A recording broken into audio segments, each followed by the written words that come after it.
Magandang hapon po mga paps. Kumusta mga mahilig sa 2-stroke sa HD3 mga kawing? At ngayon gusto ko lang batiin si Lennon Chicote ng Binangonan, Rizal. Ayan, shoutout Paps Lennon. Kay Kennido Vargas Bodyworks ng Kalahan, Cardona.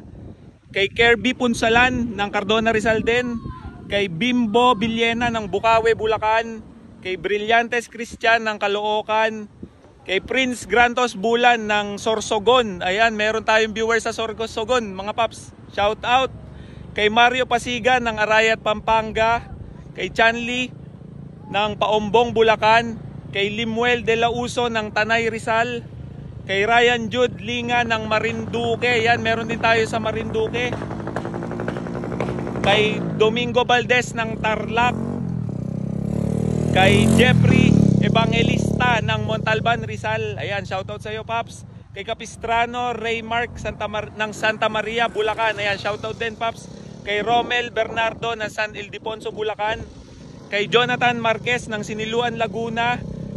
Kay Dante Morenis at saka kay Paps Mark kanina nung nakita ko dito sa may highway na mahilig din pala sa 2-stroke, viewers din natin. Shoutout sa iyo Paps.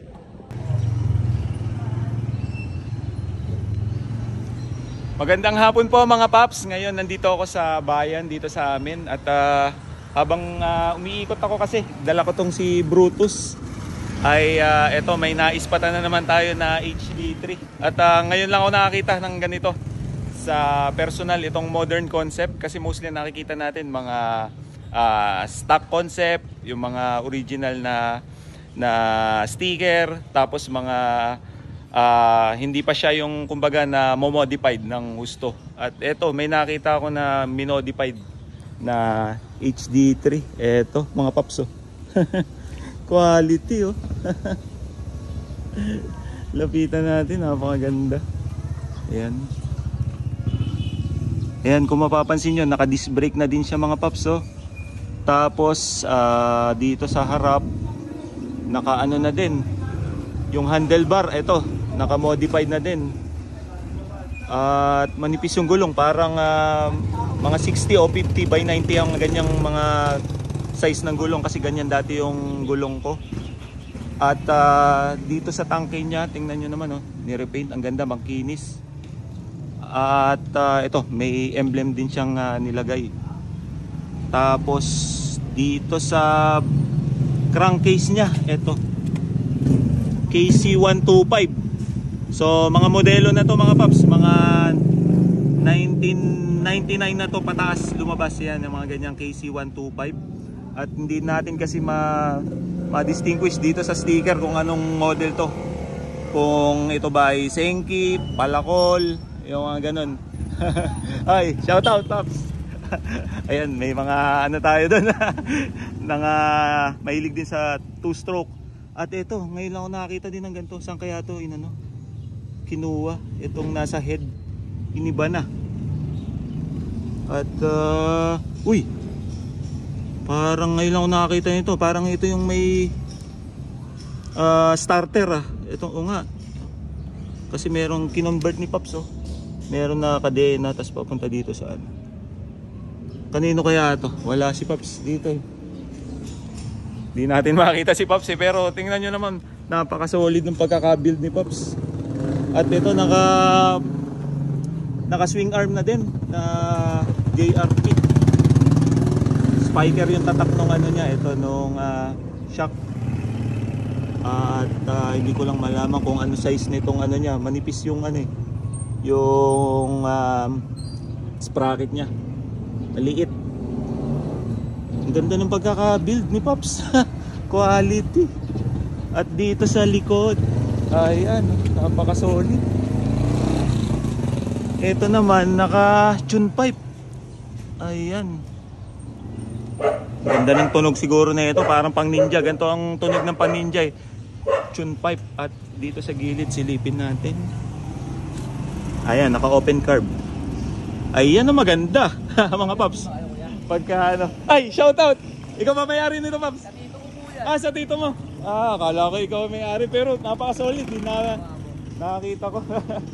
At ayun, para i-ano natin sa 2-stroke. May ano natin. Ah, Ako na lang din yung starter na ito eh. ano pangalan mo pala, Paps? Ano po, MC na lang po. MC. Shoutout, Paps MC. Ayan, ito pala ang pamangkin ano, ng may-ari nitong binild ni Paps, si Paps MC. Taga dito ka lang, Paps? Ako, dyan po. Ayan, taga dito lang pala si Paps. Ayan. Sige. Thank you. Okay. Ayan, shoutout Paps MC at na-amaze talaga ako dito sa pagkaka-build. Ano to? Ikaw lang ang nag-build? Yung tito po nag-build po dyan eh. Mm-mm. Ako lang po naglagay po ng sa starter. Ito nga, napansin ko kanina talagang ano, sabi ko parang may ano may kinonvert ito. Ito. Ayan, pakita natin mga Paps. So ito yung may starter. Tapos ito na. Ayan, check nga natin. Iyo, solid. Grabe mga Paps, napaka-solid. Ngayon lang ako nakakita ng HD3 na may starter. Ayan, binild ni Paps. At napaka-solid. Itong starter na to, saan mo nakuha pala pa? Sa wave lang po. Sa wave. Opo, sa wave. Tapos kinonvert, ikaw na lang yung nagano nito. Ayan. Natin yung magneto niya, kinapitan natin nung pang sa starter. Para hindi siya sumasabay kapag yung kadena niya hindi sumasabay. Hindi sumasabay pag doon sa pag umandar na. Pag umandar na. Ayun. Pero meron pa rin ano. Ayan, di pa rin tinanggal tong Ay, di pa rin kick. tinanggal, syempre. Para kahit pa paano, kung hindi gumana doon, meron pa rin. Kasi nalalobat po yung yung battery syempre. Battery. Pag nalalobat. Ayun. Pero yung nito, gana pa? Tutti pump. Opo, gumagana pa pala. Ayun, oo nga mga Paps. So, ayan gana pa yung tutti pump. Pero may sinasabayan ko na din siya sa tangke eh. Para safe. Safety din. Oo. Ayun, ako ganun din eh. Kumbaga kahit gumagana pa yung tutti pump, nilalagyan ko pa rin sa tangke para at least safe. Sigurado ka. Oo. Kasi minsan parang nakaka-conscious pagka pagka alam mo baka hindi na nagpa-function na maayos. At least dito may safe, may halo pa rin kahit papaano. Yung nito, yung bore, bore 50? Stock lang po Stock yun. pa? Opo, tinapyas lang po Tinapyas. yung tinapyas lang po yan. Ito, pang to? Pang HD3 din? Opo, pang HD3. Inano lang, Tinanggal tinapyas lang. Oo, tinapyas lang po yun. Ayun, tinapyas lang pala to mga Paps. Pero napaka-solid ng pagkakabuild. Napakaganda, napaka-modern.